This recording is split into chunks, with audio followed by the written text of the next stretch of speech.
the first argument is how the fact that we have animals in non-mortal status gives humanity reign over all life forms. Con 1 goes on to talk about how we are threatening everyone with extinction. Because if humanity's had reign over all other life forms from the beginning of time, how have we not caused extinction yet? It's not the beginning of time, the argument that Con's made. Okay, so you're saying, like, my argument is that the evidence is actually didn't have domain over animals. The evidence is actually really good, specifically Con 1 talks about how now we find the same basic framework that is now widely recognized as but a reflection of the prejudice and fictions of ancient times. It created a dualistic division where there's only an evolutionary continuum. It attributed too much reason to human animals and too little to non-human animals. So it's talking about the sustainable development things that we're doing now. How does that cause extinction?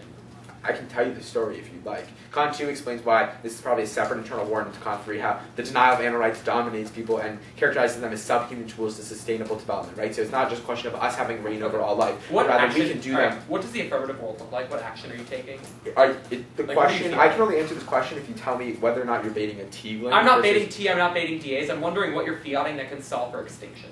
I'm fiating we give animals rights. Sorry for the line. Like, what does that mean? I won't run. I fiat that justice requires the recognition of animal rights, and that animals are deserved rights and should be rendered into our calculations of maximization of expected utility. The Con evidence talks about how when we give them that's fine. I'm just trying to be clear.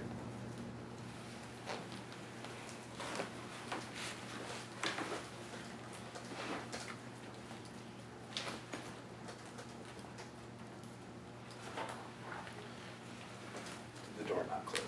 Can I try this? No, you can't. It makes me nervous. Like, people say walking on. Is all the Donaldson stuff at the top of pre-standards reason to affirm? What do you mean? It's not pre-standard. Then what is it? How does it function? It justifies the standard and is a reason why, like the You say you must affirm to make judgments about animals. Right. So if you read, for example, let me give you a quick preview of what happens if you read your contract here in Dismancy that I know you have. The end 1AR will be as follows. The offense comes first because of epistemology. Probably that I access your offense because of epistemology, and probably some sort of link or argument about epistemology. But this is in no way, shape, or form a pre-standards, right? It's not like you affirm and then I win because of discourse. It's that this is a reason why I'm going to control your offense or the functionality of your offense.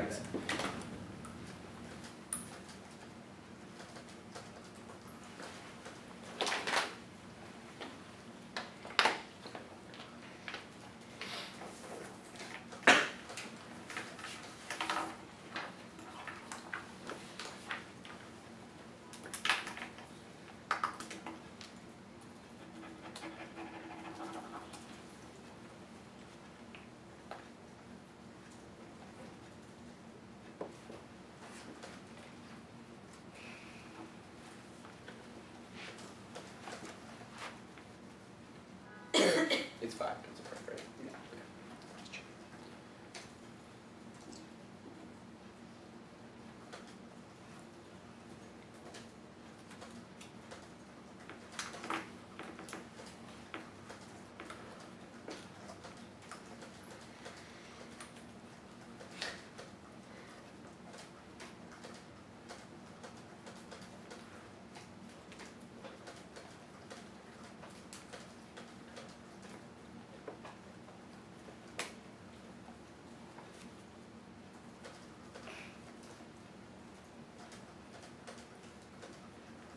Poker 3 just says animals are included under his theory.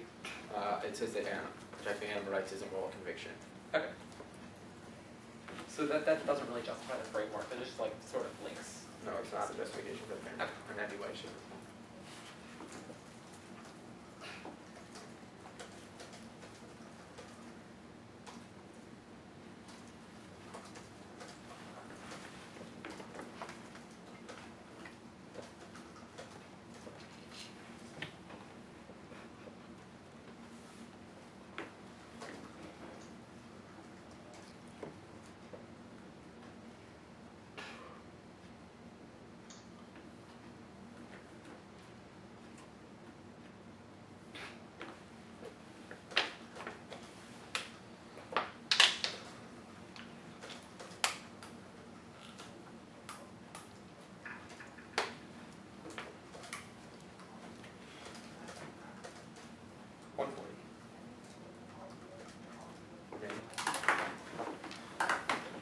NCAC. Is the NC on the computer? Yeah. Yeah. Okay. Yeah. Sasha's called N-star to read.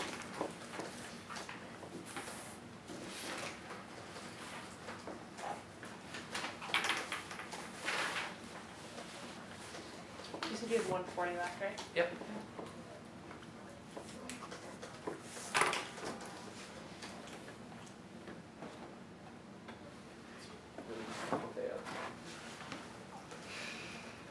What? I said it's a beautiful day. I was being sarcastic. It's 85 degrees in Australia. I'm sorry. It was like 75 in Minnesota. Which Oh, is really? so That's like more notable, I yeah. think. It's called conceptual relativism and C with contracts. Wow, that's a mouthful. Yeah. I probably won't read anything else. I'm not planning on it. If I do, I'll flash that out. Yeah, no problem. Give me a second to pull it up. Let me know when you got it. Do you want me to do the same thing where I drag it off so we can use the flash drive later in the round? Yeah, that'll work.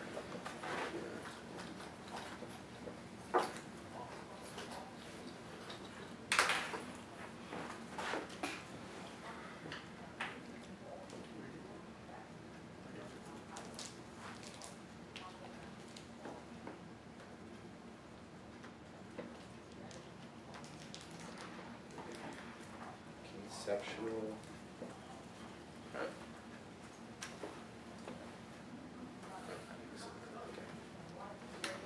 Ready? I negate a value justify as fairness, ethical arguments only function within a particular epistemological framework, which is a lens which we look through to understand no things epistemological frameworks from what kinds of evidence making it impossible to rationally debate between frameworks. Malcolm. Framework principles such as continuity of nature belong to a system. All testing, all confirmation, disconfirmation of a hypothesis takes place already within a system. The system provides boundaries for which we make judgments. The framework propositions of that system are not put to the test, not backed up by evidence. Whenever we test anything, we're always presupposing something that is not tested. For example, one group determines empirical facts as sensible, the other does the divine revelation, both are acquiring evidence incorrectly. So we need evidence to determine which of these evaluating evidence is more accurate. But we can't use evidence to debate between systems, and systems themselves determine which evidence is valid. Thus, neither group is more rational than the other. So adopting a framework is something akin to a leap of faith. Therefore, any interaction with knowledge occurs in a previously assumed system. Any conception of individual justice exists in such a system. In order to say that personal justice requires something, it must. In order to say that justice requires something, you must consider a notion of justice inseparable from its conceptual system, which means there is no way to evaluate the debate round through that offense. However, relevant communication between conceptual systems is impossible when talking about most ethical theories, because ethics were pondered during the Enlightenment, required an individual agent to make up an objective value judgment that apply across boundaries to all or most other agents. For example, categorical imperative and principle of utility conceptual schemes create an impossible barrier to overcome unless they are somehow shared. Thus, a necessary condition of a truly normative ethics is connecting between different epistemological frameworks for agents to be bound by justice. There must be mutual understanding coming from the same way of seeing things. Ethical theories rely only on singly universalizing some maxim or trying to relate to others that some way of connecting epistemological schemes ultimately fail to capture any truth value of normative claims. The only way to link conceptual differences is through moral discourse and argumentation. When agents are involved that are involved operate under an epistemological scheme, they're bound under the normative conception and thus able to make true functional value judgments. Moreover, moral discourse neutralizes and balances the power. The ability to engage in discourse allows for an object of deliberation that's inherently normative. Habermas.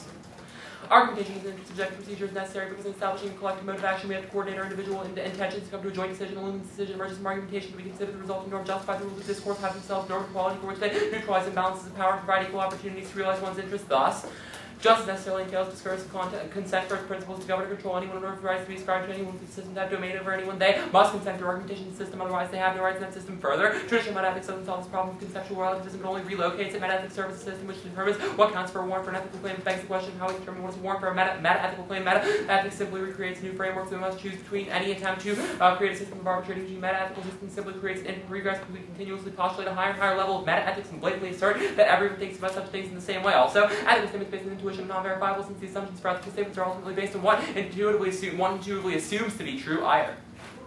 What seems certain to one person may be doubtful to another, so mere total intuition is worthless test of validity. In the case of moral judgment, such criterion can be given in search of a purely psychological interest has not the slightest tendency to prove the validity. When such differences of opinion arise, one may attempt to resolve them by referring to some empirical tests with regard to ethical statements dealing on the intuitionist theory. No empirical tests exist, and this theory statements are unverifiable. Therefore, the sufficient affirmative burden is to prove that animals can engage in moral discourse. That that animals are not capable of communication with humans to express complex thoughts and ideas. Even animals can signal basic things like hungry or want to go outside. They lack the rational ability to consent to policies and speak about abstract notions like justice. Therefore, animal protection falls outside the domain of justice and ethical principle can only concern itself with those who through discourse can consent to actions. Finally, presume nag one the affirmative speak first and last. They can set up a debate and debate their own conception, argument comparison, which means they have inherent advantage because they can get away with more aerodynamic unclear. Unclear. Two, a statement is more often false than it is true. There's no often either side. The resolution is probably false. In order for a statement to be true, every part of it must be proved. But any part is false. The whole statement is false. The statement is more likely false than true. Finally, justice can't require us to do anything or fails to guide for action. The gate on face because the affirmative is